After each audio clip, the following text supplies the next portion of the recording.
So here's a quick glimpse of the two ornaments that we'll be making.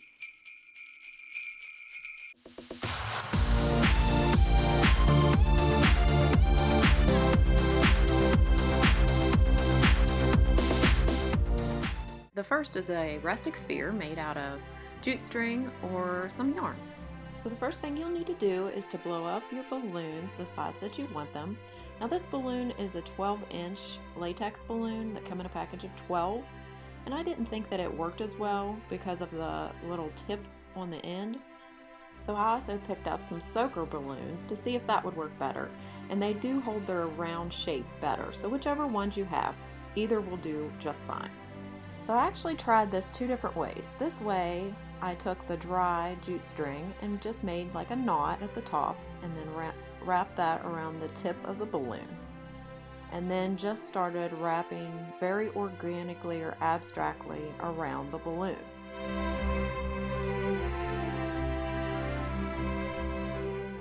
Just make sure when you're wrapping to just really try to keep it tight and keep it from slipping off the balloon, because it does tend to do that. So just keeping it tight is key.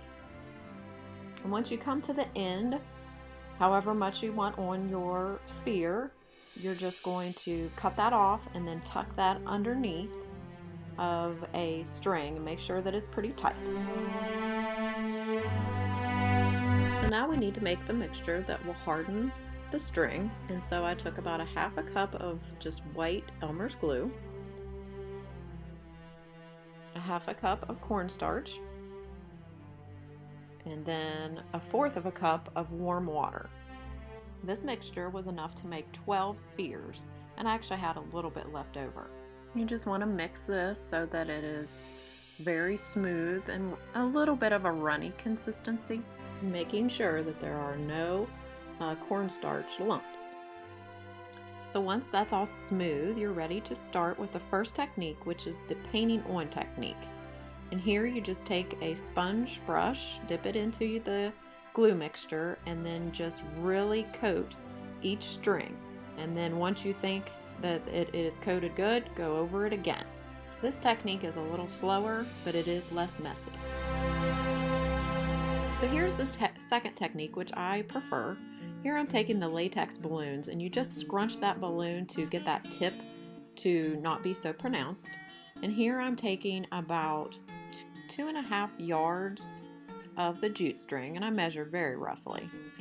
And that's how much I was going to use for each of my spheres. So I just cut that off, and then I take all of that, wad it up, and put that down in the mixture, and then use a spoon and just kind of get all of the string covered in the mixture. So once that's done, it is going to be a little bit messy. Here I'm going to go ahead and get my glitter ready in another bowl. So as you're pulling up, then you take your other hand and just kind of smooth out the excess of the glue, because you don't want it dripping. So with this technique, you actually don't have to tie it on because it is already sticky and it kind of sticks to the balloon. So then you just begin organically wrapping it around many different directions and ways, just keeping it tight. And then, like I said, as you go, you just take your fingers and your index and your thumb finger and then just pull down to get most of the excess glue off of the string, but leaving it quite sticky. And then, like the other way, as soon as you get to the end, you're just going to tuck that under and then smooth out any of the glue, wiping off any excess that might be there. And so this one is a lot faster, but it is a little messier.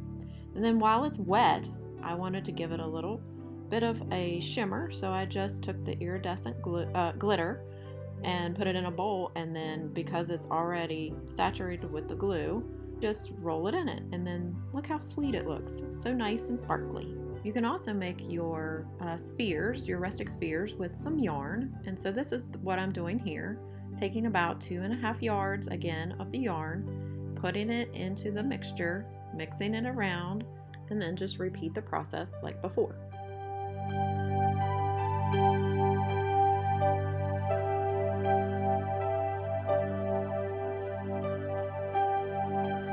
So this is how I dried them. I just took clothespins and put them up on a clothing rod and then just let them dry, especially for overnight. But I actually let them dry for approximately 2 days to really let the glue harden.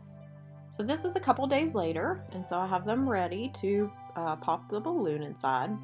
So I just took a pair of scissors and then just clipped the balloon and let it pop, and there will be some glitter spray, so you might want to have a towel like I did so that you can clean up the mess.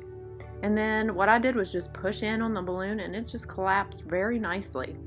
I had tried a little bit of olive oil spray on the balloons on some of them, and in some of them I did not, and I didn't see that it helped at all.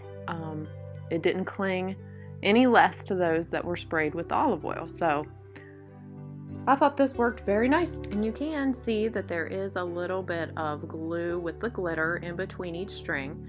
You can actually cut that out if you want, but that would take forever, and actually I thought it made it look like snow frost or something like that, so I actually left mine. I took some of the bigger pieces and cut them away, but for the most part I kept them because I thought that added a little bit more detail to these rustic ornaments. So after getting all the balloons out, then I just added a ribbon to be able to hang it with. So here it is, all finished and hanging on the tree.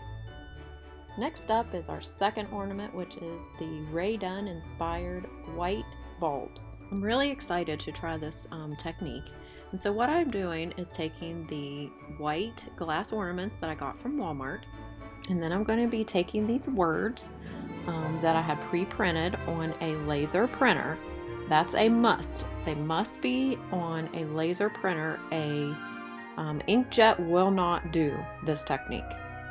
But I just went on to Google and went into DaFont and found the skinny font, and that is what you'll use to make the Dunn looking words. So you'll take that skinny font and then you will just download that onto your computer and then go on to making your Christmas words.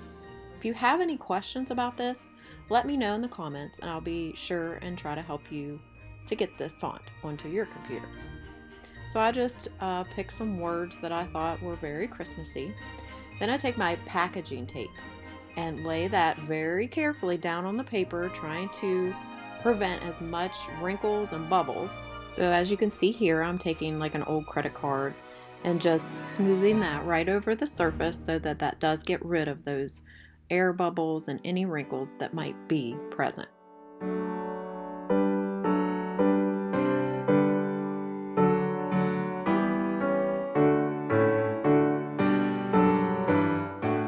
So now it's time to start cutting out your words. And the closer that you get to the black lettering, the better, so that you don't actually see any of the tape around the words. So what I did was just go ahead and cut out all the individual words and then laid them aside. And then the next step is the very tedious but very worth it to cut out each and every letter as close to the font as possible. Once you have your individual letters cut out, then you're going to stick them into some warm water. And then you're going to set your timer for 4 minutes. And then while you're waiting for that 4-minute countdown, you can start cutting out your individual letters for all the other ornaments that you want to do. And I do want to mention that when you do put your words or your letters into the water, make sure that it is the paper side down, because you're wanting to loosen the paper from the sticky part of the tape. So here I've already cut out my single letters for the next words that I'll be using, which is jingle and merry. Now you're going to take the letters out of the water and start rolling the paper off of the sticky tape. And so you just take your fingers and, like I said, just roll very gently. You don't want to dig in there and take the letter or the black off of the tape. But what is left is the font. And the paper is dissolved. And then you have a sticky letter that you can put on the glass ornament. And so I get most of that off and then place it back in the water just to set for a few more minutes to get the rest of the paper particles off of the letter.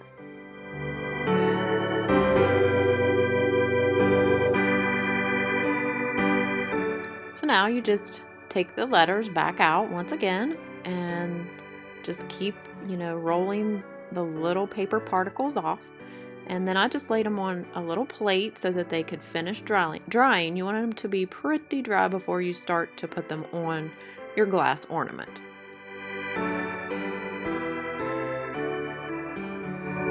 So once they're dry, you're going to find that they're very sticky. Once again, the tape has been rejuvenated. So you're going to just start placing your letters closely, because remember, Dunn font is very skinny and it is close together. So you just place your letters fairly close. And then just a tip, if your letters have a little bit of water still on them, don't worry, because I have a tip at the end to make sure that they stay sticky. And here you'll see me dipping back into the water and putting that back onto the letter O to get some of the particle off. And so that is a good tip, is if there is something still on there, you can use water to remove it. And look how easy it was to just replace the O. You can move them around, which is great. It's not set, and you have time to actually move them around and get the letters the way that you like. Now you're going to take your credit card and just do the same thing that you did before, and just smooth out any air bubbles or any wrinkles that there may be. And there you have it. So the last little tip that I have for you is that you take a hairdryer and you hit it with some heat, and that will keep it very sticky so that it will not peel off.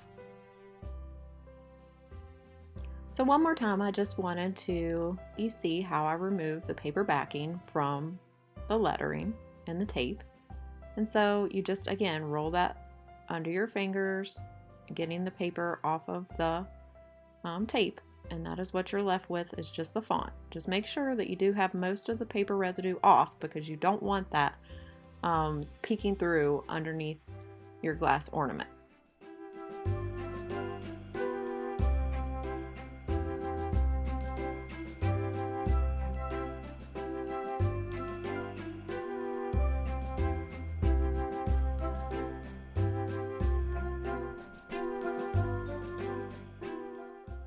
And two, just remember when you lay them down to dry that the sticky side is up, because if not, it will be stuck to your plate when you come back.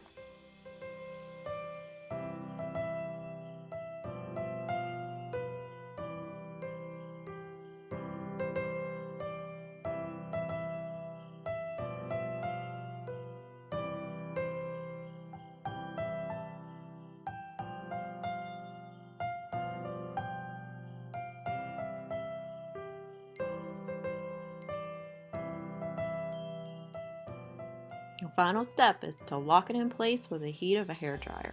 Here are the Dunn inspired ornaments, 8 of the 16 that I made. I am so happy with these.